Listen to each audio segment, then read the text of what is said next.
जैन बंधुओं, अभी आप देख रहे थे यह कार्यक्रम सम्यक समाधान। परम पूज्य मुनि श्री सुप्रभ सागर जी महाराज के मुखारबिंद से समीचीन विकल्पों का सम्यक समाधान। यदि आपके मन में भी कोई विकल्प या शंका है तो आप भी अपना प्रश्न हमारे व्हाट्सएप नंबर पर भेज सकते हैं।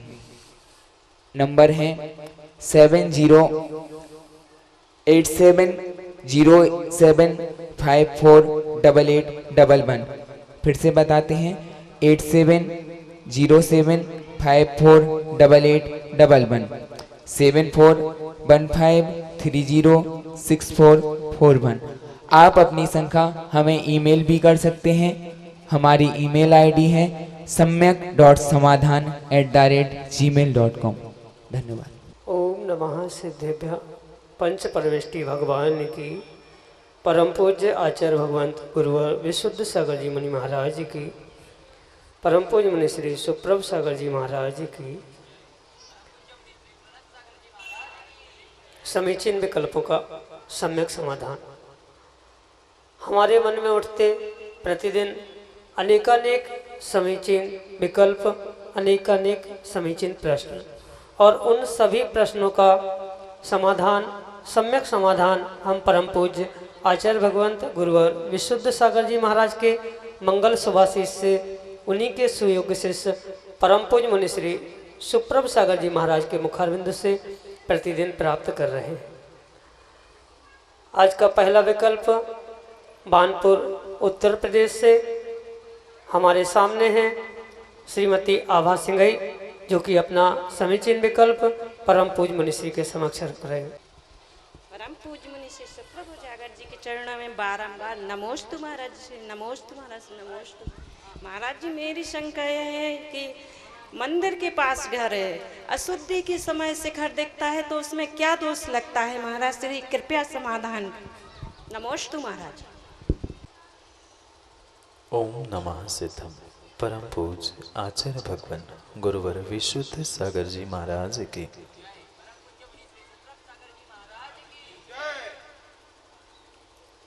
यह परम सत्य है कि क्वचित कदाचित ऐसा भी होता है कि हमारा मन या हमारी इच्छा ना होते हुए भी कुछ घटनाएं घटित होती।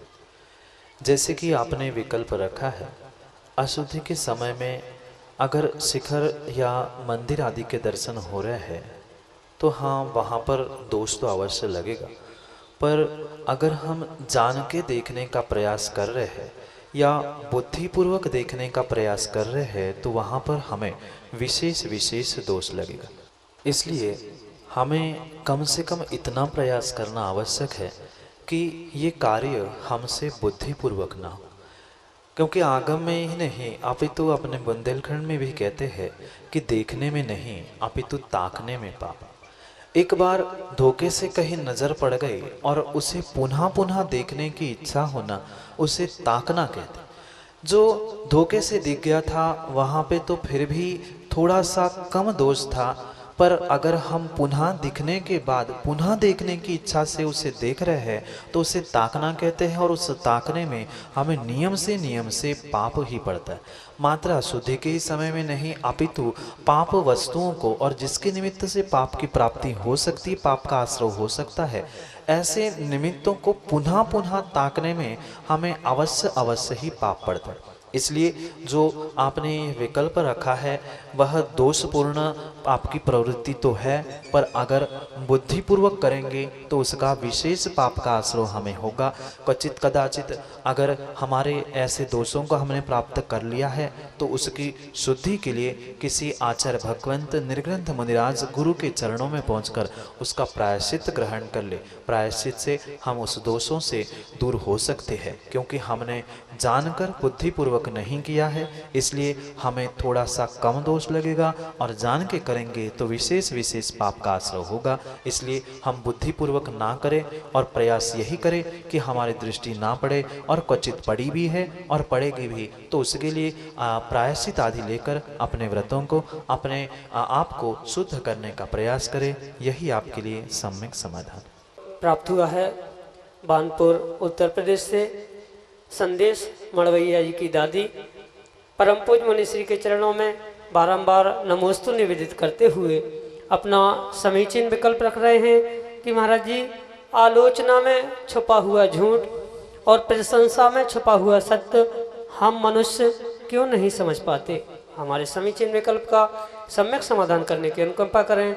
नमोस्तु महाराज जी, नमोस्तु। यह परम सत्य है कि कई स्थानों पर ऐसा देखा जाता है कि व्यक्ति आलोचना भी करता है, पर उस आलोचना करने में उसका कुछ न कुछ स्वार्थ छुपा होता है और उस स्वार्थ के पीछे कई बार वह आलोचना करते समय भी अपने आप को या अपने झूठ को ही आलोचना के द्वारा प्रस्थापित करता है।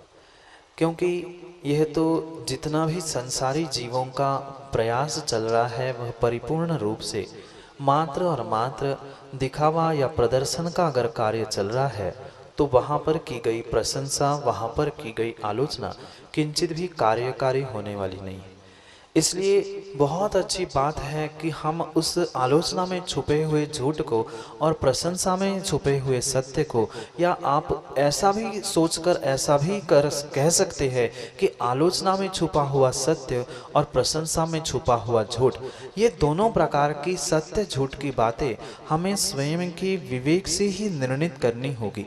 किसी के कहने से कभी भी हम उसे निर्णित नहीं कर सकते। बहुत अच्छा प्रश्न आपने यही पूछा है कि हम उसे क्यों नहीं समझ पाते, क्योंकि हम परिपूर्ण रूप से संसारी जीव स्वार्थ के वशीभूत एक दूसरे के कार्य में या एक दूसरे की क्रियाओं से जुड़े हुए होते। और चाहे हम परमात्मा के चरणों में हो या चाहे निर्ग्रंथ गुरु के चरणों में अगर आलोचना करते हुए किसी झूठ या असत्य का सहारा ले रहे हैं तो हमारी वह आलोचना ही नहीं हो सकती या उसे आलोचना नहीं कहा जा सकता। और प्रशंसा हो रही है तो प्रशंसा में तो सत्य होना आवश्यक है, या प्रशंसा में झूठ होता तो वह छुपाने की बात थी, या आलोचना में अगर सत्य होता तो छुपाने की बात थी। पर यह मनुष्य को समझ में आने के लिए स्वयं के लिए अपने आप में सत्य झूठ का निर्णय होना परम आवश्यक है। जिसको सत्य क्या है, झूठ क्या है, सही क्या है, गलत क्या है, इसका ही अगर निर्णय नहीं है, उसका ही अगर विवेक नहीं है तो किंचित भी वह आलोचना और प्रशंसा के निमित्त से प्राप्त होने वाले सत्य या झूठ को नहीं समझ सकता। इसलिए उसे समझने के लिए हमें स्वयं के लिए विवेक, स्वयं का ज्ञान और स्वयं को समझने की शक्ति होना परम आवश्यक है। क्योंकि सत्य को मात्र समझने से काम नहीं होगा, सत्य को जीना भी और सत्य को पहचानना भी आवश्यक होता है। इसलिए उस सत्य को समझे, पहचाने, तभी हम आलोचना और प्रशंसा के निमित्त से प्राप्त होने वाले सत्य झूठ की कल्पना या उनकी सबकी व्याख्या को समझने की शक्ति रखते हैं। हम स्वार्थ के कारण एक दूसरे के प्रति अंधे होने से हमें सत्य झूठ का विवेक नहीं होता। इसलिए हम किसी की झूठ, किसी की सत्य, प्रशंसा, आलोचना आदि समझने में समर्थ नहीं होते। मात्र उसके पीछे एक कारण हमारा मोह और हमारा स्वार्थ है। उस स्वार्थ और मोह को अगर हम कम करने का प्रयास करेंगे तो नियम से उस सत्य, झूठ, आलोचना, प्रशंसा आदि सबको हम समझ सकते हैं। यही आपके लिए सम्यक समाधान। अगला विकल्प ललितपुर उत्तर प्रदेश से राखी जैन परम पूज्य मुनिश्री के चरणों में बारंबार नमोस्तु निवेदित करते हुए अपना समीचीन विकल्प रख रहे हैं कि महाराज जी, हम जो व्रत करते हैं उसका उद्यापन क्यों आवश्यक है एवं इसकी विधि क्या है। हमारे समीचीन विकल्प का सम्यक समाधान करने की अनुकंपा करें। नमोस्तु महाराज जी, नमोस्तु। आगम में आचार्य भगवंतों ने अनेक प्रकार के व्रत, अनेक प्रकार के तप बताए दिए। उस व्रत को संपूर्ण करने पर या व्रतों की संपन्नता के उपरांत आचार्य भगवंत ने प्रत्येक व्रत का उद्यापन करने की विधि लिखी। जो विधि की बात है वह जिस प्रकार का व्रत है उसी प्रकार की उसकी उद्यापन की विधि अनेक प्रकार की आगम में बताई गई है।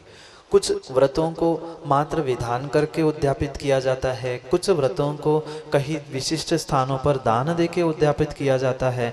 अनेक प्रकार से उसका उद्यापन करने की विधि लिखी गई है। जो उद्यापन करने की विधि आचार्य भगवंतों ने उस तत्त व्रतों के निमित्त से लिखी है, वहाँ पर उनका अभिप्राय यही है कि हमने पुण्य के उदय से या अपने स्वयं के पुरुषार्थ से जो इन व्रतों को परिपूर्ण रूप से निर्तिचार रूप से संपन्न कर लिया है, ऐसे उन व्रतों में अगर करते समय कुछ क्वचित कदाचित हमसे कुछ दोष हुए हो, कुछ गलती हुई हो, तो उस दोष और गलतियों को हमें परिपूर्ण रूप से निराकरण करने के लिए, शुद्धि करने के लिए जो आगम में उद्यापन की विधि लिखी है, मात्र यही कारण उस उद्यापन के पीछे है। पुनः दोहराता हूँ, जो हमने व्रत किया, तपस्या की, उसमें अगर क्वचित कदाचित हमसे अतिचार, अनाचार, दोष, गलती, भूल कुछ भी घटित हुआ है, तो उस दोषों से, उन गलतियों से परिपूर्ण रूप से निराकरण हो। उन दोषों का प्रायश्चित रूप में आचार्य भगवंतों ने प्रत्येक व्रतों की विविध प्रकार से उद्यापन की विधि लिखी है और तत्त व्रतों में तत्त व्रतों की उद्यापन की विधि मात्र उनके दोषों से दूर होने के लिए लिखी है। जो हमने पुण्य पुरुषार्थ से यह व्रत प्राप्त किए थे, उसका उद्यापन उसके निरतिचार पुण्य की पुनः प्राप्ति के लिए है। यही आपके लिए सम्यक समाधान। अगले विकल्प के लिए हमारे सामने हैं सीनू जैन, बानपुर उत्तर प्रदेश से, जो कि अपना समीचीन विकल्प परम पूज्य मुनिश्री के समक्ष रख रहे हैं। महाराज श्री के चरणों में त्रिवार नमोस्तु निवेदित करते हुए मैं विकल्प रखती हूँ। महाराज श्री, जब हम किसी ग्रंथ का स्वाध्याय करते हैं तो उस ग्रंथ में मूल ग्रंथ की गाथाएं पढ़ने में जो अशुद्धियां हो जाती हैं, उन अशुद्धियों का क्या दोष लगता है तथा उस दोष को दूर करने के लिए कौन सा प्रायश्चित लेना चाहिए। नमोस्तु महाराज जी, नमोस्तु महाराज जी। स्वाध्याय करते समय कई बार मूल ग्रंथों की गाथाओं को भी प्राप्त किया जाता है, या कई सारे ऐसे देशना ग्रंथ आदि होते हैं जहाँ पर मूल ग्रंथों की गाथा उद्धरण रूप में दी जाती है। ये संभव है कि हमारी भाषा की असमर्थता के कारण, हमारी ज्ञान की असमर्थता के कारण पढ़ते समय कभी कभी उन गाथाओं को व्यक्ति अशुद्ध रूप से पढ़ता है। पर इसका अर्थ ये नहीं है कि हम अशुद्ध रूप से पढ़ रहे हैं सो पढ़ना लिखना बंद कर दे। पढ़ना बंद नहीं करना है, अपितु उसके निमित्त से जो हमें दोष लगा है ज्ञानावरणी आदि का जैसा, उसके लिए हमें उसका तत्त रूप निराकरण करना आवश्यक है। क्योंकि बहुत सारे जीव ऐसा सोचते हैं कि पढ़ते समय अगर अशुद्धि हो रही है तो हम उसको पढ़ना ही बंद कर दें। पढ़ना बंद नहीं करना है, अपितु उसमें लगे हुए दोषों को आचार्य भगवंत गुरु के चरणों में पहुंचकर उसका प्रायश्चित अवश्य ग्रहण कर लेना चाहिए। क्योंकि यह परम सत्य है, हमारा क्षमिक ज्ञान है, उसमें कथनचित दोष लग सकते। उस अशुद्ध पढ़ने के निमित्त से हमें ज्ञानावरणी, दर्शनावरणी आदि दोषों को या आदि कर्मों के आश्रय बंध को हम प्राप्त कर सकते हैं, जैसा उन गाथाओं को पढ़ते समय हमारा अभिप्राय होगा। कुछ लोग जान के ही हड़बड़ी में उसको अशुद्ध पढ़ते हैं, कुछ लोगों को भाषा ना आने के कारण अशुद्ध पढ़ते हैं, कुछ लोगों की जीभ मोटी होने से वो शुद्ध नहीं पढ़ पाते हैं। तो सबके अशुद्धि में अंतर है और सबके पाप को प्राप्त करने में यानी पाप बंध में भी अंतर है। जिस कारण से उन मूल गाथाओं को, मूल ग्रंथों को अशुद्ध रूप से पढ़ा है, वैसे ही गुरु के चरणों में, आचार्य भगवंत के चरणों में पहुंचकर आलोचना करें और उसका प्रायश्चित प्राप्त करें, तो हमारा दोष नियम से कम हो सकता है। या शुद्ध भावों से अगर हमने आलोचना प्रायश्चित को प्राप्त किया है तो हो सकता है हमारे पूर्ण दोष भी मिट सकते हैं। इसलिए अशुद्धि के निमित्त से, अशुद्ध उच्चारण के निमित्त से जो भी हमसे भूल हुई हो, गलती हुई हो, उसे आगे ना दोहराने का संकल्प करते हुए आचार्य गुरुवर के चरणों में उसके दोषों की आलोचना करके प्रायश्चित करके हम उस दोषों से बच सकते हैं। यही आपके लिए सम्यक समाधान। अगला विकल्प सौरई, ललितपुर उत्तर प्रदेश से, श्रीमती सुनीता जैन परम पूज्य मुनिश्री के चरणों में बारंबार नमोस्तु निवेदित करते हुए अपना समीचीन विकल्प रख रहे हैं कि महाराज जी, हम लोग किसी के यहाँ मरण के समय जाते हैं, उसके बाद शरीर शुद्धि करके मंदिर जा सकते हैं क्या? हमारे समीचीन विकल्प का सम्यक समाधान करने की अनुकंपा करें। नमोस्तु महाराज जी, नमोस्तु। किसी के यहाँ अंत्येष्टि में या सूतक के समय में मृत्यु के बाद अगर हम पहुँचे हैं, पहली तो बात, जिनके घर में मृत्यु हुई है वे तो अपने सूतक काल तक किंचित भी मंदिर में जा नहीं सकते। स्थान, अलग अलग स्थानों की अलग अलग परंपरा वर्तमान में चलती है। कुछ स्थानों पर 3 दिन की, कुछ स्थानों पर 5 दिन की ये मर्यादा बताई गई है मंदिर पहुंचने के लिए। जो जिस घर में सूतक हुआ है या जिस घर में मृत्यु हुई है, उस घर में तो नियम से उनका 3 दिन का या 5 दिन की जो मर्यादा है वहाँ पर पहुँचने, मंदिर के अंदर जाने की आज्ञा नहीं है। पर जो संबंधी है या कोई पहचान का, पड़ोसी आदि के किसी ऐसे कार्य में पहुंचा हुआ जीव है, तो उसके लिए आगम में यही कहा है कि अगर उसने उन सभी जीवों को, यानी जो उस सभा में या जो स्थान पर समाविष्ट थे, उनको अगर वे स्पर्शित हो चुके हैं या उनसे मिलकर उन्होंने कुछ क्रियाएं की है, तो नियम से वह मंदिर में कम से कम 24 घंटे नहीं जा सकता। कुछ स्थानीय परंपरा ऐसी भी है कि रात में, मतलब दोपहर में, शाम में उसने अगर उन संस्कारों को या उस स्थान को प्राप्त किया है तो कम से कम उस रात में नहीं, दूसरे दिन वह नहा के पहुंच सकता है। यह आगम की परिप्रेक्ष्य में और स्थानीय परंपरा के परिप्रेक्ष्य में हमें समाधान समझना होगा, क्योंकि प्रांत प्रांतगत, स्थान स्थानगत इसके विषय को लेकर बहुत सारी भिन्न भिन्न परंपराएं मौजूद है। पर सभी परंपराओं में तुरंत ही किसी को पहुंचाकर तुरंत शुद्धि करके मंदिर के अंदर जाने की आज्ञा नहीं है। पड़ोसी हो, कोई संबंधी भी हो, मंदिर के दर्शन भी करना है तो मंदिर के बाहर से वह दूर से दर्शन कर सकता है। जिसके घर में साक्षात हुआ है वह तो 3 दिन मंदिर के अंदर भी नहीं जाएगा, अन्य बचे हुए 10 दिन वो मंदिर की किसी सामग्री को स्पर्श भी नहीं करेगा। पर जो संबंधी या रिश्तेदार या कोई अन्य पड़ोसी अड़ोसी उस कार्य में समाविष्ट हुआ है, वह भी कम से कम 24 घंटे या उस रात तक मंदिर के अंदर ना पहुंचे और बाद में फिर शुद्धि करके, स्नान आदि करके दूसरे दिन पहुंच सकता है। उसमें कोई विकल्प नहीं है। पर उसी दिन वह चाहे नहा ले, धो ले, शुद्धि कर ले, वस्त्र बदल ले, पर तुरंत क्रिया करके, संस्कार करके वो उसी दिन, उसी रात में मंदिर में नहीं पहुंच सकता। यही आपके लिए सम्यक समाधान। श्रीमती रंजना सिंघई, बानपुर, उत्तर प्रदेश से अगले विकल्प के साथ हमारे सामने हैं, जो कि अपना समीचीन विकल्प परम पूज्य मुनि श्री के समक्ष रख रहे हैं। मुनि राजों के चरण में नमोस्तु नमोस्तु नमोस्तु। महाराज श्री, जैसे अभिषेक और शांतिदार हो जाए, उसके बाद कोई आ जाए, मतलब विराजमान श्री जी विराजमान है पांडव खिलाफ है, तो फिर उन्हीं श्री जी का दोबारा अभिषेक हो सकता कि नहीं? समाधान करें। नमोस्तु महाराज। बहुत अच्छा प्रश्न है। भगवान का अभिषेक, शांति धारा, पूजा, ये जितनी भी क्रिया आगम में आचार्यों ने बताई है, उन क्रियाओं के पीछे मात्र और मात्र परिणामों की विशुद्धि, अपने भावों की शुद्धि एकमात्र कारण यही बता दिया है। बहुत सारे जीवों को इन अभिषेक, शांति धारा, पूजा को ही लेकर बहुत सारा विकल्प उत्पन्न होता है। पर मैं तो सबसे पहले यही कहूँगा, ये जो कुछ भी क्रिया आगम में बताई है मात्र और मात्र हमारे परिपूर्ण परिणामों की विशुद्धि के लिए बताई है। और उसके पीछे ही अगर हम अशुद्धि कर ले तो उसकी शुद्धि करने के लिए पता नहीं हमें कहाँ पर जाना पड़ेगा। क्योंकि ऐसा कहा जाता है, अन्य क्षेत्रे कृतं पापम जिन क्षेत्रे विनश्यति जिन क्षेत्रे कृतं पापम वज्रलेपो भविष्यति। अन्य स्थानों का पाप मिटाने के लिए ही हम तीर्थ क्षेत्र पे या जिन चैत्यालय, जिन मंदिर में पहुंचते हैं और वहीं पर संकल्प विकल्प करके अगर हम अपने लिए आश्रयबंध पाप का कर रहे हैं तो उसका प्रक्षालन करने के लिए हमें कहाँ जाना पड़ेगा।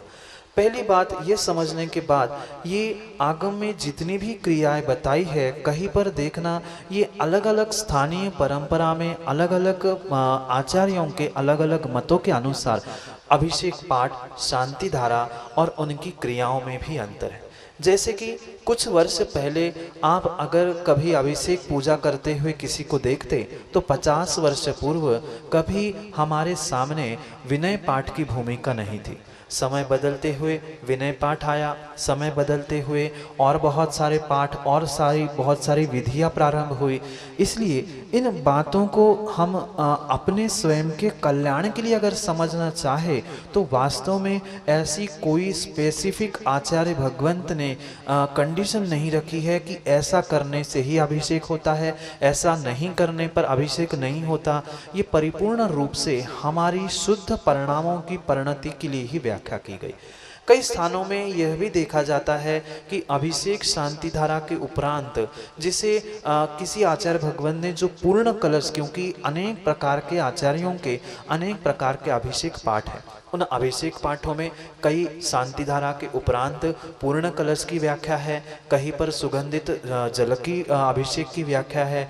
तो ये आचार्यों के अभिप्राय से और स्थानीय परंपरा से भिन्न भिन्न उसकी व्याख्या है, ये हमारे लिए समझने योग्य है। और क्वचित कदाचित किसी व्यक्ति ने अभिषेक शांति धारा के उपरांत भी माना कि अभिषेक किया तो क्या भगवान नाराज होंगे? ये व्यवस्था हमारी व्यक्तिगत मंदिर की, समाज की हो सकती है कि इतने बजे अभिषेक होना चाहिए, इतने बजे ये क्रियाएं होनी चाहिए, पर इसे हम सर्वथा बांध नहीं सकते। अगर हम उसे रोकेंगे तो पक्का मानना हमारे लिए अंतराय कर्म का आश्रव नियम से होगा। जो व्यवस्था समाज की है या मंदिर की व्यवस्था बना दी गई है वो मंदिर की व्यवस्था जन्य है। ऐसी आगम में कोई भी व्याख्या नहीं है कि अभिषेक शांति धारा के बाद हम भगवान का अभिषेक नहीं कर सकते। हाँ, पर इसका अर्थ ये भी नहीं है कि हम जान के लेट पहुँचे, जान के कोई व्यवस्था को बिगाड़ने का प्रयास करें। पर अगर कहीं व्यवस्था है तो उस व्यवस्था के अनुसार अनुरूप ही हमें क्रिया करना आवश्यक है।